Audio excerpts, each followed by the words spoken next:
land explored by our ancestors extends from Altai to the White Sea. The scientific expedition Trails of Nomads continues to unveil the path of our forefathers. Its leader is a true citizen of the world. He believes without a deep understanding of the past, there is no future. Each journey is focused on a detailed study of history and culture. Pilgrim of the 21st century, Zaparyskakov, with a team of scientists, has already visited more than 50 countries. Scientists reveal the exciting secrets of the past. Watch an amazing story of a great journey in the Trails of Nomads program. Today's Trails of Nomads episode presents Scientific Expedition Trails of Nomads has reached Lebanon. What trace did the Kipchak Sultans led by Az-Zahir Beibarys leave in the history of the country's second largest city, Tripoli? Who built the mosque named after the Kipchak Sultan al-Mansur Qalawun? How many people with the surname Qalawun live in Lebanon and its neighboring countries?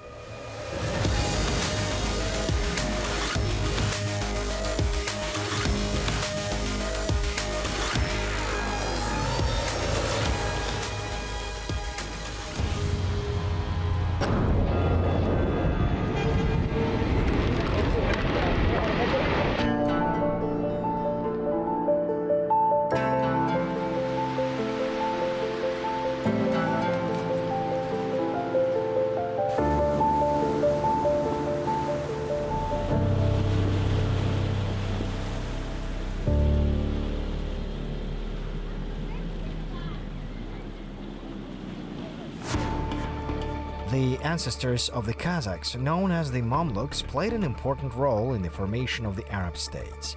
During their reign, Egypt, along with neighboring Lebanon, flourished. Historical monuments testifying to this were found by the members of the scientific expedition Trails of Nomads in three main cities of Lebanon: Beirut, Tripoli, and Sidon.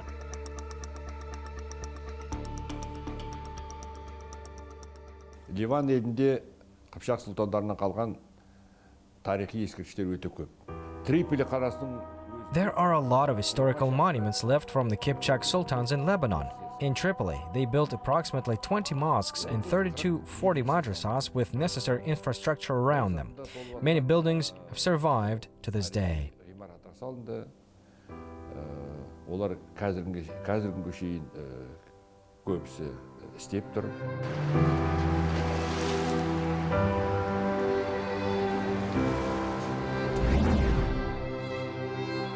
The Republic of Lebanon is divided into 8 governorates, that is, into 8 regions. The scientific expedition team stopped in the North Lebanese Governorate in its administrative center, Tripoli, located 85 kilometers from the capital, Beirut, on the east coast of the Mediterranean Sea.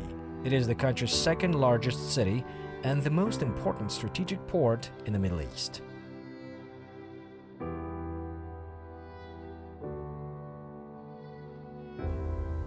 Мамлюктердің Триполи қаласын неге алуға қызықты десеңіз, ол кезінде Why were the Mamluks interested in capturing Tripoli?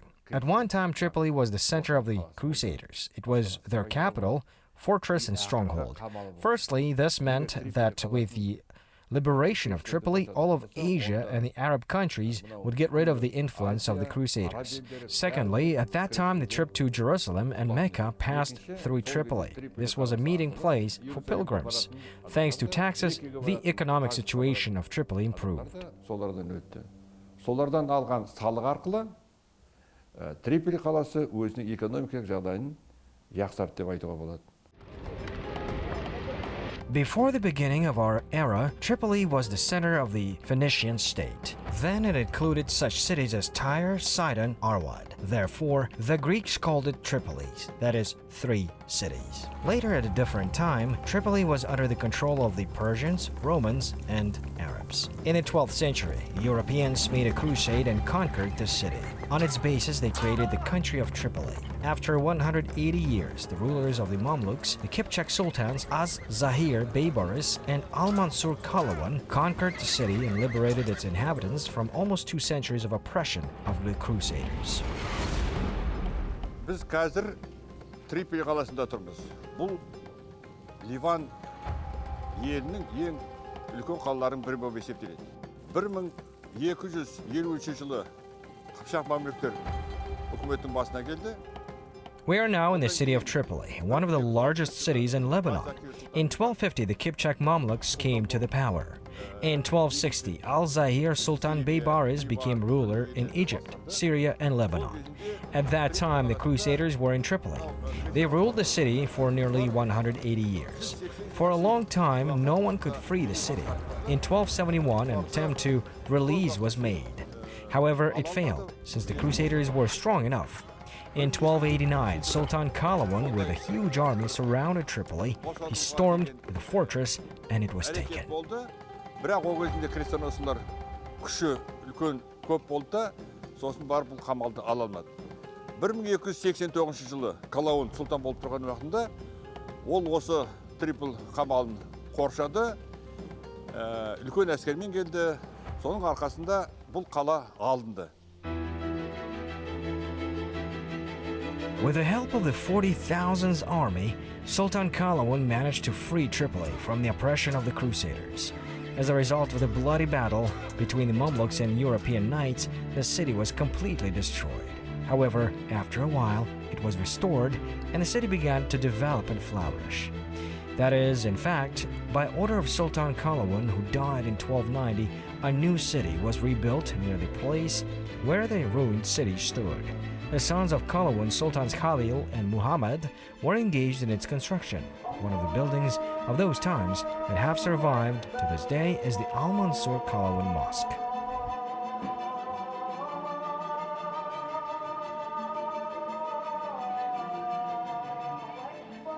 Қазіргі тұрған жеріміз бұл al-Mansur Qalawunның атындағы мешіт, үлкен мешіт деп аталады. Ол мешіт 1200 Now we are in the mosque named after al-Mansur Qalawun. It is also called the Grand Mosque. Its construction began in 1294 and lasted until 1315. It was built by the sons of Qalawun, Khalil and Muhammad. This mosque is very similar to Cairo one. This is Mamluk architecture. Каирдегі мешіттердің архитектурына ұқсайды. Ал Каирдегі мешіттердің архитектурасы бұл Мамлюк заманның архитектуры деп есептеледі.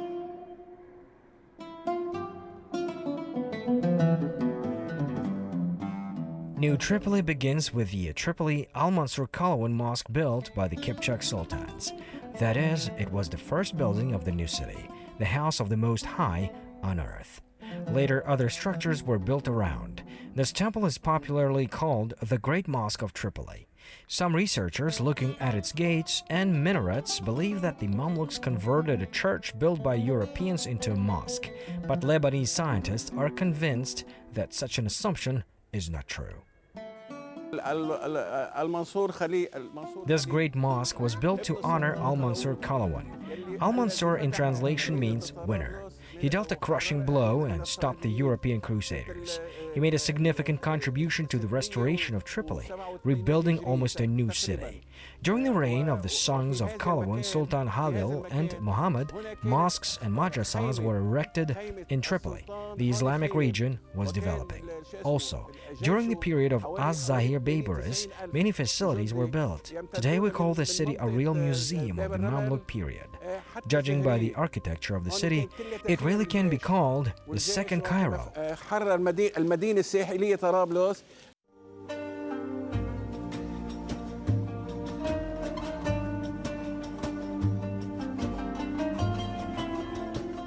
Cairo is the richest place for a number of architectural heritage facilities of the Mamluks. Tripoli comes in second. Visiting the old part of the city, you seem to fall into ancient Egypt. Some bazaars located on narrow streets have survived to the present day from the distant Middle Ages. Trade is still flourishing here. While walking around the city, you can also see the medieval caravanserais as well as a lot of mosques and madrasas. Mamluk emirs and sultans built many Muslim temples to strengthen the Islamic region. The Mansuri al-Attar Tainal, al-Uwaisiyat, al-Burtasi, al-Taubat. These are very old mosques that still operate. There are still about 20 medieval buildings, mainly madrasas, which amaze with their beauty and architecture. Real masterpieces are the Madrasa al-Kartawiya and the Mosque Mausoleum of al-Sakrakiya. Мамлюктердің архитектурасының өзгешілігі басқалардан. Бұлардың фасадтары екі түрлі материалмен. Mamluk's architecture is notable for its facades made from materials of two colors, white and black, the so-called alternation. But the interior was decorated with colorful marble and ornament. This ornament is very similar to Kazakh one. Similar ornaments were used in the construction of buildings in Dashti Kipchak. Біздің мынау Қазақ даласындағы Дешті Қыпшақ жеріндегі орнаментке де ұқсас деп мен бұрында айтқанмын.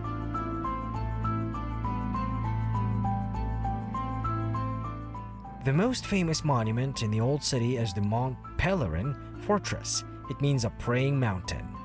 The fortress was constructed by Crusader Raymond de Saint-Gilles. Therefore, the fortress is named after him. During the battles with the Mamluks, most of the facility was destroyed. The building that has survived to this day is the result of the restoration work of the Kipchak Sultans. That is, it is almost a new structure.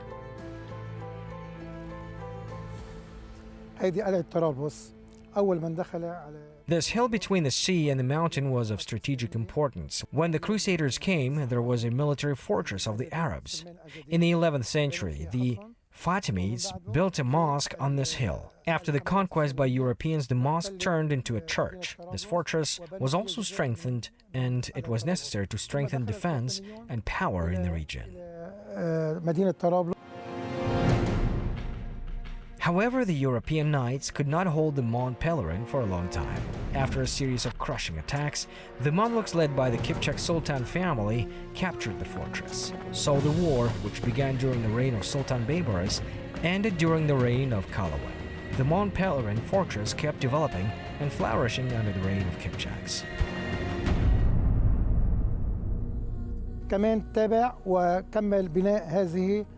In 1276, Al-Zahir Beibarys Sultan captured part of the city.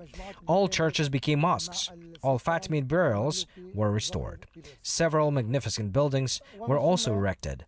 All these measures contributed to the strengthening of the Islamic religion. In 1289, Sultan Qalawun completely captured the fortress. County Tripoli has fallen and a new life began developing. New water pipelines provided fortress with drinking water. Bridges were built and gardens expanded.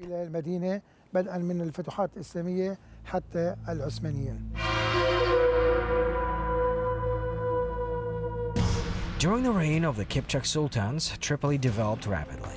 It was turned into a shopping mall. Agricultural goods were delivered to European countries by sea. Tripoli urban infrastructure was very similar to the modern one. Water supply was extended to residential buildings.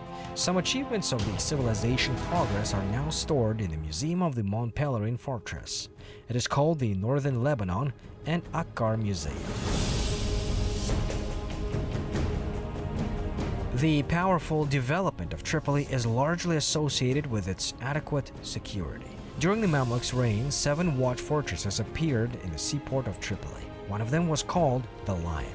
Despite high humidity, it has survived to the present day. This fact speaks of the high development of the construction industry among Mamluks. Оның жарында, сыртында үлкен арыстанның суреті салынған. Бірақ өкінішке орай ол қазір сақталмаған, бірақ the fortress had a large image of a lion.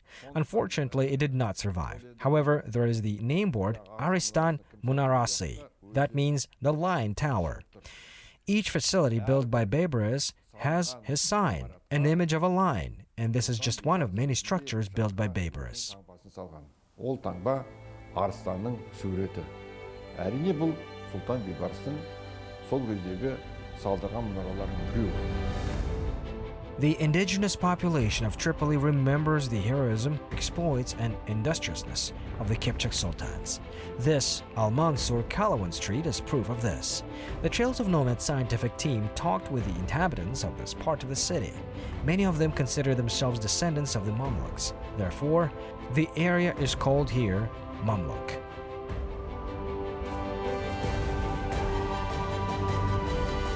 Мына тұрған көшеміздің аты Сұлтан al-Mansur Qalawunның көшесі. Міне көріп тұрған міне табличкасы тұр. Бұл арадағы күллі осы районында тұратындардың барлығы мамлюктердің тұқымдары екен. This street is named after al-Mansur Qalawun. This area is resided by descendants of the Mamluks. We met some of them and had conversations. There are also large fortresses here. Az-Zahir Sultan Beibarys liberated part of Tripoli in 1271-1272. Later, in 1289, Sultan Qalawun first surrounded Tripoli and completely liberated the city from the Crusaders. Mamluks settled here. They began to build new fortresses and strengthen the existing ones. Несіне жатқан қарамағына кірген. Бұл арада олар қамалдар салды, бұрынғы ескі қамалдарды күшейтті. In Lebanon, particularly in Tripoli, many people consider themselves descendants of Az-Zahir Beibarys and al-Mansur Qalawun sultans. They bear the names of Beibarys, Qalawun. One of them is Saidi Qalawun. Trails of Nomads expedition leader Sapari Skakov met and interviewed him. يعني بدك تعتبر تحويلها بين لبنان واللي أصولهم لبنانية. There are approximately 900 people with the surname Qalawun in Lebanon and in neighboring countries. Thanks to Facebook, we found our relatives in Egypt, but we don't know the exact genealogy. That is, we do not know exactly from which son of Qalawun our family comes. Therefore, we can't control the legacy left from our ancestors in Tripoli. I think that research is needed in this direction. بس بتصور ممكن يكون الأساس من هونيك صحيح. Sapari Skakov invited the descendants of Sultan Qalawun, Saidi Qalawun, to visit his historical homeland, Kazakhstan. Saidi thanked for the invitation and shared with his plans. الحقيقة بتعرف عبر وسائل التواصل الاجتماعي. We know that our historical homeland is Kazakhstan and we are proud of it. Therefore, your invitation to me is a great honor. I have long been bothered by the thought of visiting Kazakhstan. I think that I will go to my historical homeland together with my brother who lives in France. I hope that our desire and dream will come true with the help of God. Your research and work to restore historical reality about the ancestors is highly appreciated. This is important for the future. Good luck and bon voyage.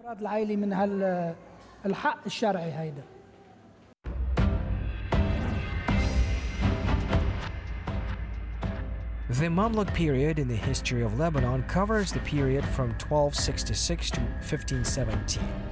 For more than 2.5 centuries, the Kipchak Sultans, starting with Beibarys and Qalawun, created a prosperous state where representatives of various faiths lived in peace and harmony. They developed art, culture, and technology. Most importantly, the well-being of citizens has improved. Therefore, the inhabitants of Tripoli revere the Kipchak Sultans as reformers and defenders of freedom.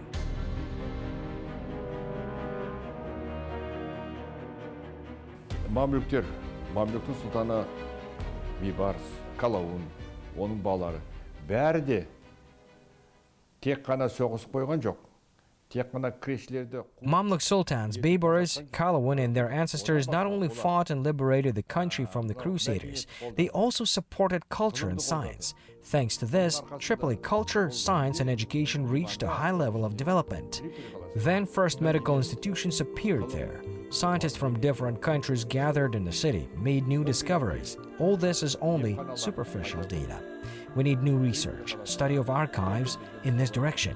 I believe future scientists will be able to make new discoveries. In particular, it is necessary to study the works of the historian Beibarys al-Mansuri. One can find a lot of valuable information about our ancestors in his works. Әсіресе мынау Бейбарыс al-Mansuri деген тарихшының жазып кеткен қолжазбаларын түгел оқитын болса, соның ішінде неше түрлі мысалы мәліметтерді табуға болар еді. Members of the Trails of Nomads scientific expedition found a lot of new information about the Kipchak Sultans in other Lebanese cities, Beirut and Sidon. They visited the State Museum and got acquainted with the exhibits of the Mamluk period. They learned about the strategic importance of the fortresses built by the Kipchak Sultans on the Mediterranean coast. They exchanged information with a descendant of Sultan Beibarys, who specially came from Damascus to meet with Kazakh scientists. Watch our next episode to learn more.